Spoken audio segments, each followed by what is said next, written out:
Recently, the Pennsylvania Supreme Court ruled that the state's districts were severely gerrymandered to benefit the Republican Party. And when the Republicans said, okay, we'll change them, but can we just have them for this year's midterms? The Supreme Court said, absolutely not. That's pretty stupid. You're going to change these districts, redraw these lines before the 2018 midterms. So that's the official court ruling, so therefore that is the law. Well, Donald Trump isn't exactly happy about it. He doesn't like that the Supreme Court is making the state of Pennsylvania play by the rules.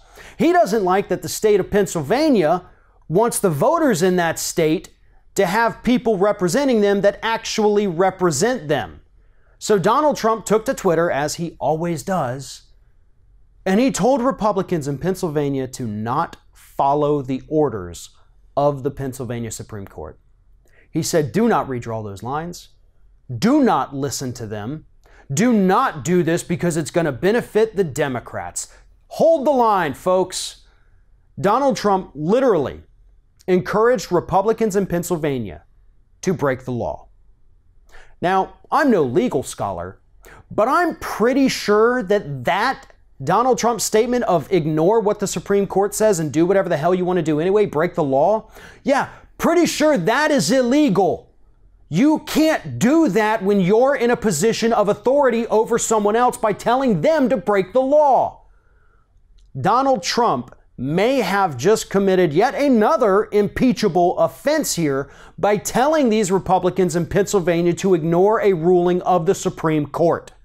Will he face any justice for this? Absolutely not. Is anybody really going to even talk about this beyond the next day or two? Probably not. However, this is a very real and a very serious story that shows just how much contempt Donald Trump has for the rule of law in the United States. The majority of voters who turned out for the last election in the state of Pennsylvania voted for Democrats for their House seats. Yet the majority of Republicans won. That's how badly that state is gerrymandered. That even though the majority of the votes cast go to Democrats, the majority of people elected end up being Republicans.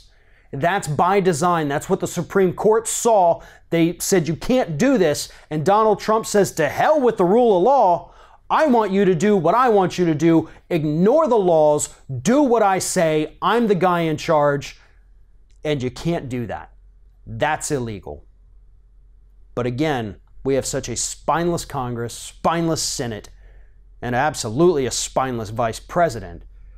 Nobody is going to hold Donald Trump accountable for encouraging elected Republican officials to break the law. And that's a shame. Thanks for watching, and if you like what you see here on Ring of Fire, we encourage you to subscribe to our channel. You can see the little subscribe button down there, but if you're watching it on another device where you can't see it, go to youtube.com/TheRingOfFire, hit subscribe, be notified every time we get a new video.